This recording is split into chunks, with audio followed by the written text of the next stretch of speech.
బతకాలన్నా. నీ పుట్టినరోజులన్నీ మేమే చెయ్యాలన్నా. థ్యాంక్ యూ వెరీ మచ్ అన్నా. 1,00,000 రూపాయలు ఖర్చు అయితే అయింది కానన్నా, ఈ చోటప్పులో నీలాగా బర్త్డే ఎవరిది జరగదన్నా. లోపలికి వెళ్ళి 2 లక్షలు తీసుకోండి. రాత్రికి మంచి పార్టీ అరేంజ్ చేసి పుట్టినరోజు శుభాకాంక్షలన్నా. Many many many more happy returns of the day. ఎవరు? నేను కత్తినన్నా, తిరుపతి. నీ బర్త్డే ఈ రోజే తెలిసి తిరుపతి నుంచి వచ్చానన్నా. తిరుపతిలో ఉన్న నీకు నా బర్త్డే అని ఎవరు చెప్పారు? మహానుభావుల బర్త్డేలు ఆటోమేటిక్ గా తెలిసిపోతుంటాయన్నా. అవునన్నా, నెక్స్ట్ టైం నీ బర్త్డే తిరుపతిలో చేస్తానే, తులాభారం వేస్తానన్నా. నా కోరిక కాదనద్దన్నా ప్లీజ్. నిజంగా నీ మీద అన్నా. ఈడెవడో మనకంట పెద్ద తేడాలాగా ఉన్నాడు. అన్నని మోసేస్తాడు. అయినా అన్నను చూశాను, తన కోరిక తీర్చాను. ఈ జన్మకి ఇది చాలన్నా. వస్తానన్నా. ఎవరి కోరిక తీర్చినావు? ఎవరు? లవరా? ఏం కోరిక కోరింది తమ్మి? ఏం చెప్పంటావన్నా? ఏలవరైనా తాజ్ మహల్ చూపించు, చార్మినార్ చూపించు అంటది కానీ నాలెవరేమో మీ అన్న ఉడత భాస్కర్ పుట్టినరోజు చూపించు అని అడిగిందన్నా. మీ పుట్టినరోజు తీసుకొస్తా ఉంటే ఏం జరిగింది తమ్ముడు? ప్రతి ప్రేమ కథలో ఒక అన్నున్నట్టు నా ప్రేమ కథలో కూడా తను అన్నున్నాడన్నా. తను మీ పుట్టినరోజు తీసుకొస్తానంటే వద్దన్నాడన్నా. నా పుట్టినరోజుకి వస్తుంటే వద్దన వాడిని. అరే నేను ఊరుకున్నానా? ఆడు మా కీలేలో కూడా తీసుకొచ్చిననే. శబాష్ తమ్ముడు, శబాష్ శబాష్. ఇంతవరకు కథ బాగుందన్నా, కానీ ఆడిప్పుడు గ్యాంగులు వేసుకొని తిరుగుతున్నాడంటన్నా. మా అక్కడికి తల దాచుకోవడానికి చోటు దొరకపోతే ఆడు మమ్మల్ని చంపేస్తాడన్నా. ఆడు పెద్ద గుండా అన్నా, ఆడు పెద్ద రౌడీ అన్నా.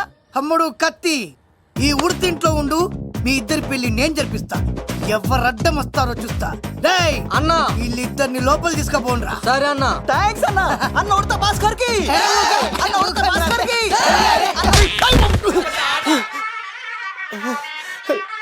రేయ్, వాళ్ళని ఎక్కడికి పంపించావు? నేను పంపించడం ఏంటి సార్? ఆడే తీసుకెళ్ళిపోయాడు. నిన్ను చంపేస్తా. వీడు ఇట్లయితే నిజం చెప్పడానా? వీడు ఆ బొంబాయికి వచ్చిన యుగేందర్ అన్న కప్ప చెప్తా నిమిషంలో నిజం కక్కిస్తాడానా? వాడిని రమణు.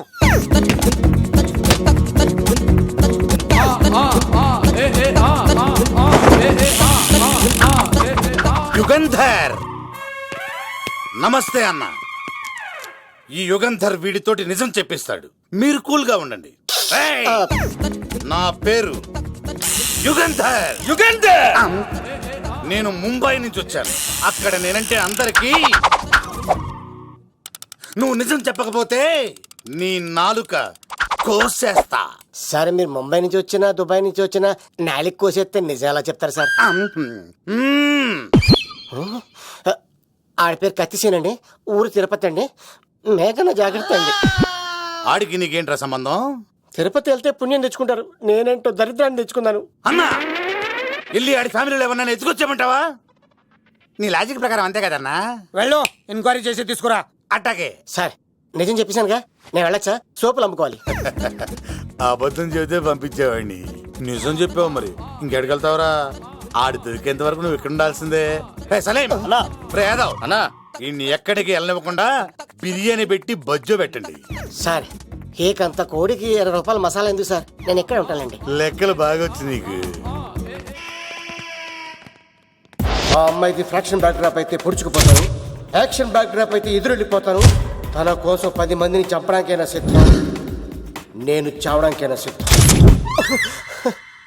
ఆ రంగులు 4 అదుపులో పెట్టుకోకపోతే 5.5 అడుగులు శరీరానికి ఎన్ని కష్టాలు వస్తాయో. చాలా థ్యాంక్స్ అమ్మా. నా పుట్టినరోజు చూడాలన్న కోరిక కోరిన నీలాంటి లవర్ దొరకడం నిజంగా తమ్ముడు అదృష్టం. అంటే చికెన్ అదిరిపోయిందన్నా. సూపర్. నేనే చేసా, ఇంకేసుకో తమ్ముడు. Very nice, very nice, super. అసలు మీ ఇద్దరి లవ్ ఎప్పుడు ఎక్కడ స్టార్ట్ అయింది? అబ్బా అబ్బా అబ్బా, ఇల్లు ఏం కట్టారన్నా అన్నా? అది నగరికల్ టేక్ తమ్మి. ఓ అలాగా. అసలు మీ ఇద్దరి ఇట్లలో ముందు ఎవరికి ఎవరు ఐ లవ్ చెప్పుకుంటారు? అలా వెళ్ళిపోయింది తమ్ముడు. అంటే అన్నా, మా లవ్ మ్యాటర్ ఎవరికైనా చెప్తే వాళ్ళ అన్నయ్యకి తెలిసిపోద్దని భయపడి ఎవరికి చెప్పకూడదని ఫిక్స్ అయ్యామన్నా. కానీ దేవుడు లాంటి మీరు అడిగేసరికి నిజం చెప్పకుండా ఉండలేకపోయినానయ్య. థ్యాంక్ యూ తమ్ముడు. వాళ్ళన్నే కాదు, ఎవరొచ్చినా సరే మీ పెళ్లి నేను జరిపిస్తా తమ్ముడు. తనకి ధైర్యం నేను చెప్తా. ఓ అమ్మ, వీడి ఇంట్లో ఉంటే డేంజరే. అన్నా, నువ్వు ప్రేమికుల కోసమే ఇంత చేస్తున్నావంటే ప్రజల కోసం ఇంకెంత చేస్తావన్నా? ప్రజల కోసం నువ్వు పుట్టింది ప్రజల కోసం అన్నా. ప్రజల కోసం అవునన్నా, నువ్వు ఉండాల్సింది ప్రజల మధ్యలో. నవతరానికి నాయకుడివి, యువతరానికి యువకుడివి, ఏయ్. అట్టడుగు వర్గాల ఆశాజ్యోతివి. వెళ్ళన్నా వెళ్ళు. కొన్ని లక్షల సమస్యలు నీకోసం వెయిట్ చేస్తున్నాయి. ప్రజలు నీలాంటి ఒక నాయకుడిని కోరుకున్నారు. గుడులు కట్టించుకో, విగ్రహాలు పెట్టించుకో, జేజేలు కొట్టించుకో, ఆ లక్షల సమస్యలను తీర్చు. ప్రజలు ఒక నాయకుడి కోసం వెయిట్ చేస్తున్నారు. అది నువ్వే కావాలి.